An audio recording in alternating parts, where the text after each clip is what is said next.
আজকে তোমাদের দেখাবো আমি আলু আর ফুলকপি দিয়ে রুই মাছের ঝোল করে একদম সিম্পল ভাবে পাতলা করে একটা ঝোল করব। প্রথমে আমি রুই মাছগুলোকে লবণ হলুদ দিয়ে মেখে গরম তেলে ভালো করে এটাকে ভেজে নেব। তারপর আমি আলুগুলোকে লবণ হলুদ দিয়ে ভেজে নিচ্ছি ভালো করে। একটু আলুগুলোকে কড়া করে ভেজে নেব আর ভালো মতো সেদ্ধ হয়ে যাবে। আলু ভাজার সময় আলুটা পুরোপুরি সেদ্ধ হয়ে যাবে।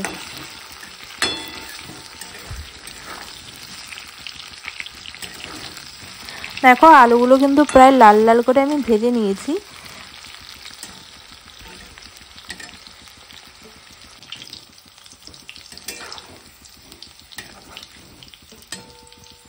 একটা আলু আমি কেটে দেখলাম সেদ্ধ হয়েছে কিনা, তো ভালো মতো আলু সেদ্ধ হয়ে গিয়েছে। তা আমি এখন আলুগুলোকে নামিয়ে নেব।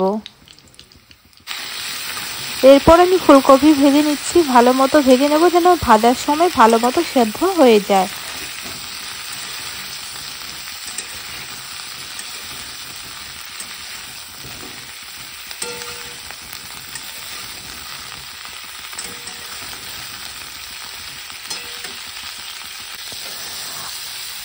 আমি ফুলকপির মধ্যে নুন হলুদ দিয়েছি আর ফুলকপিগুলো ভালো মতো সেদ্ধ হয়ে গিয়েছে আর ভালো মতো ভাজাও হয়ে গিয়েছে। আমি এখন এগুলো নামিয়ে নেব।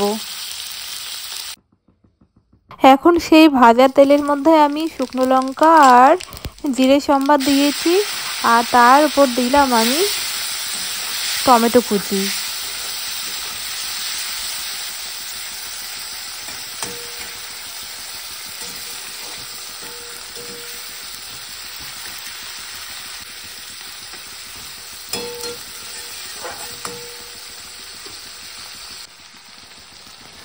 এখন আমি কুচি করে কাঁচা লঙ্কা দিয়েছি, একটু নুন দিয়েছি পরিমাণ অনুসারে।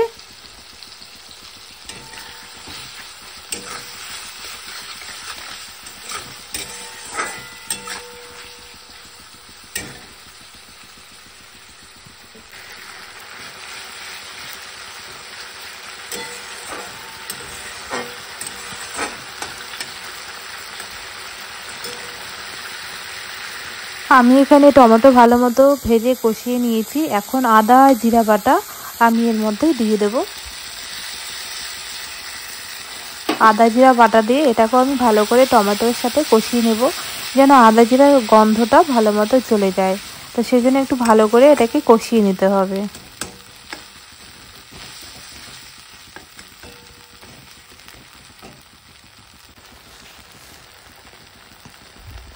মশলাটা যেন পুড়ে না যায় সেই কারণে সামান্য পরিমাণ আমি জল ব্যবহার করলাম।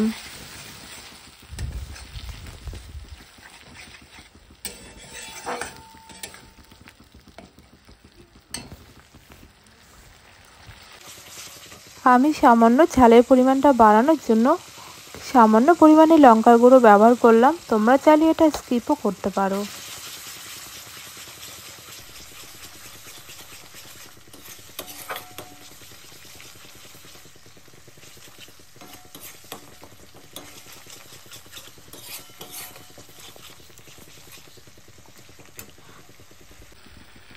দেখো আমার মশলা কিন্তু খুব ভালো মতো কষানো হয়ে গিয়েছে, যে কারণে এখান থেকে মশলা থেকে তেল ছেড়ে দিয়েছে।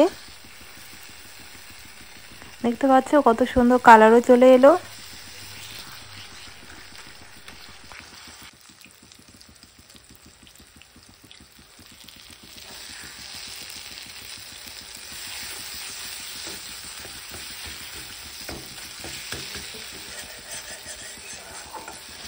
এদিকে তরকারি কষাচ্ছি আর পাশে কিন্তু আমি গরম জল বসিয়েছি ঝোলের জন্য। তো আমি যতটা পরিমাণ গ্রেভি দিতে চাইবো তো অতটা পরিমাণ আমি জল এখানটায় গরমে বসিয়েছি। আর জলটা এখন দিয়ে দিলাম। মশলাটা যেহেতু ভালো করে আমার কষানো হয়েছে, আর আমি কিন্তু সব সময় যে কোনো তরকারিতে আমি গরম জলটাই ব্যবহার করি।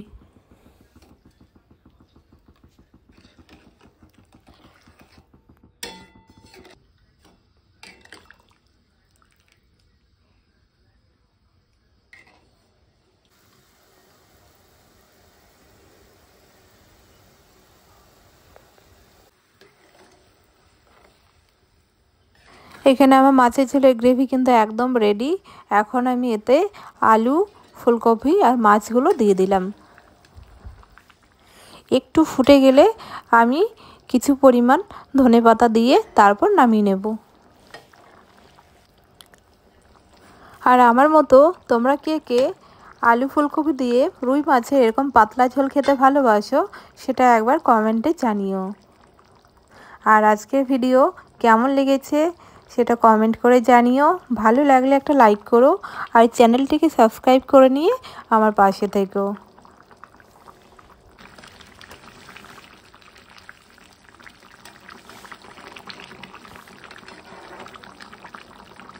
মাছের ঝোল আমার হয়ে গিয়েছে, তাই আমি কুচনো ধনেপাতা দিয়ে দিলাম আমি এখন।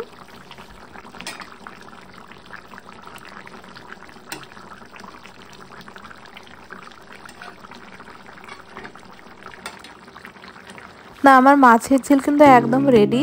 তো আমি নামিয়ে নিলাম। আর গরম গরম ভাতে খেতে কিন্তু খুব ভালো লাগবে।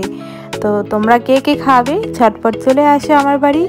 নেক্সট ভিডিওতে আবার দেখা হবে। সবাই ভালো থেকো, টাটা।